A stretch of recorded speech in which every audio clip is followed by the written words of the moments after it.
Yes, people, how's it going? Welcome back to Lily White Lane. Hope you're doing good. Hope you're keeping safe and well. And in the words of Alan Partridge, hope you're having a really good Tuesday wherever you are in the world and whatever you are planning to get up to today. On today's show, I'm going to be bringing to you guys your latest and your greatest Tottenham Hotspur transfer news. And we have some big news coming out this afternoon in that Tottenham Hotspur have officially announced the signing of Dutch centre-back and, in my opinion, next Van Dijk, Mickey van den Ven. Mickey van den Ven has officially signed for Tottenham Hotspur on the deal that will run on until 2029, a very long contract, but I believe that's what we need. And I genuinely believe Spurs have signed the next big Dutch centre-back, the next big thing, like Brock Lesnar in WWE. I genuinely believe Spurs have signed the next Van Dijk, the next Cuban, the next big Dutch centre-back. And why? Let me explain exactly why. This guy will fit into Ange Postecoglou's system like a hand fits into a glove, because of his style of play and because of Ange Postecoglou's style of play. Ange plays a very attacking style with a high line where you need pace to track back. Van den Ven is a very, very exciting centre-back who's got that pace. He's going to be able to track back, and we need that in our team, especially when you look at players like Romero who are quality but not the quickest. When you're playing a high line like Ange Postecoglou will, we need players to track back quickly, and Van den Ven is exactly that. I'm sure you guys have all seen those clips of when he's made those goal line clearances or huge tackles right before the player's about to shoot. This guy's brilliant, and his recovery pace is absolutely fantastic, which is, like I say, exactly what you need when you're playing the type of football that Ange Postecoglou will. And that'll only improve him. Playing in an attacking team will only improve him as a player too. He's 6'4". The guy is an absolute unit. He's going to be brilliant in the air defensively and offensively. Could potentially score a few headed goals. Could potentially make some big clearances when it comes to defensive corners as well. 6'4", absolute unit at the back. And to be that height and that big, yet still have so much pace and be so fast, you don't get many centre-backs like that. Van den Ven is exactly that. Thirdly, he's a left-sided centre-back. We haven't had a proper good left-sided centre-back since Jan Vertonghen left this football club. Now we do. Now we've got a replacement for Jan Vertonghen. And a man, in my opinion, who could become a better player than Jan Vertonghen. His passing accuracy is absolutely fantastic. He's left-footed, will play on that left side. And it works perfectly. It works absolutely perfectly. This guy last season for Wolfsburg was absolutely phenomenal.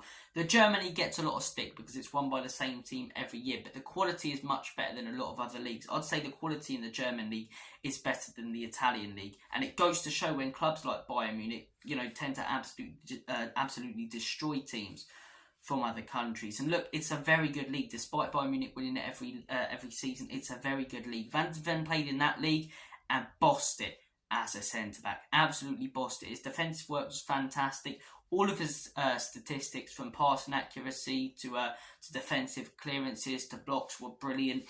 I can't see anything really wrong with this signing, and I can't see any of his real flaws. Maybe he could do a little bit more with blocking, but the guy has barely any flaws, and I think he'll fit into that Ange Postecoglou system, like I say, like a glove. And the fact he will only make him better. He'll develop, he'll get better and better. He's still at an age, in my opinion, at the age of 22, where he's still getting better. He hasn't hit his prime yet, so for the next 4 or 5 years, he's only going to develop and get better. Van Dijk didn't hit his prime until he was, 28, 29? This guy's got many more years in him, signed a long-term contract with Tottenham Hotspur. He's tall, 6'4". He's going to be brilliant in the air, quick, pacey. I can't think of many better signings that Tottenham Hotspur could have made when it comes to centre-backs. Laporte's a very good signing. He's a top centre-back, but will he really fit into Ange Postecoglou's system? If we have him and Romero as our two centre-backs, will that really work? Or do we need someone pacey to track back? And plus, Laporte's getting on a bit now. Will we have him on a long-term contract? This guy's here to stay. Van den Ven signed until 2029. So look, 6 years, maybe he'll sign on after that. I'm really chuffed for this signing. I think the guy's a fantastic player. I can't see any of his real flaws. And I think the more this guy develops, the better he'll get. And genuinely, I believe this guy could turn into the next big Dutch centre-back. I really do. Guys, comment your thoughts down below on this deal. Are you happy with this signing, or do you prefer someone else in that position, like an Edmund Thfc? But comment your thoughts down below. And look, we'll move on to the next piece of news. We're going to discuss more about Harry Kane. You know, Pletty Gold and these sources, they seem to be reporting on everything about Harry Kane. I'm expecting a report tomorrow going, Harry Kane has gone to Tesco's to buy Frankfurters. That's got to mean something. Or Harry Kane is taking a poo at 12:30. These sources are reporting on everything about Harry Kane. And look, the Harry Kane news, we thought it would be over last Friday. It wasn't. We thought it would be over yesterday. It wasn't. It's still not over. Bayern Munich set a deadline, apparently, for last Friday night for a deal to be done. Then there was a deadline on Saturday morning, which wasn't met by Spurs. Then there was no deadline. Then we heard that if Bayern's latest bid gets rejected, then the deal's off. That bid was rejected yesterday, yet Bayern Munich are still in the hunt for Harry Kane and are set to make another bid. So it's all absolute nonsense. Some of these sources, honestly, are waffling absolute cobblers. And a lot of people will be going, oh, Bayern Munich are so indecisive, make your mind up. Is it Bayern Munich, or is it the fact that these sources are making things up and tinkering things to get a few more clicks? I believe it could be a bit of both. But look, if it is Bayern Munich, I think that's stupid. I think we should sell Harry Kane. I've said it in so many videos because I think it's ridiculous to keep a player for another year when you risk heavily him going for free next summer, when you could get 80 to 100 million for him this summer. I think it's an absolutely stupid decision. But I do find it quite funny, as much as I hate the man. Now, Daniel Levy hasn't met any of Bayern Munich's deadlines and has completely taken them as mugs. And they haven't even given up. You know, they said, okay, there's a deadline. If it isn't met by this deadline on Friday, it's over.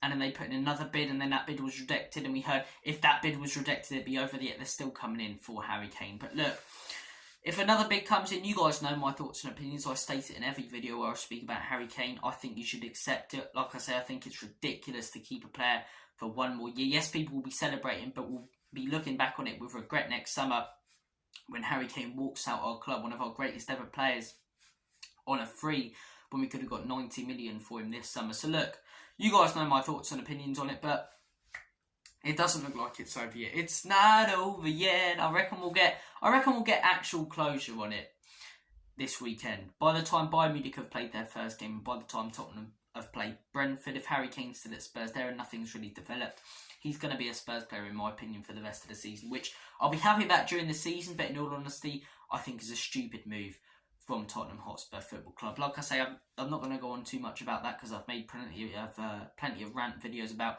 why are we not accepting this bid and so on and so forth. But yeah, I mean, deadlines here and there, you know, reports about Harry Kane doing everything. It's boring at this point. It really is boring, but the reports aren't stopping, and I think next weekend they will. But look, you guys know my thoughts and opinions on Harry Kane. I've stated it in every video. I think it's ridiculous to keep him for another year when there's a club coming in with 80 to 90 million.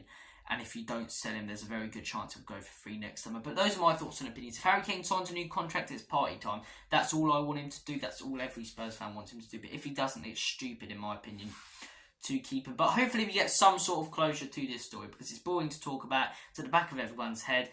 Yeah, it's just rubbish, isn't it? It's absolute rubbish. But look, guys, comment your thoughts down below on Mickey van der Ven being announced, and comment your thoughts down below on the latest updates about Harry Kane. Thank you for watching this video. Bayern's still interested in Kane and is set to make a fourth bid for the English striker, and Tottenham announced Mickey van der Ven. Will we get an announcement before the Barcelona game about Valise? I don't know. Comment your thoughts down below. We'll have a match reaction later to the Bayern Munich game, to the Barcelona game.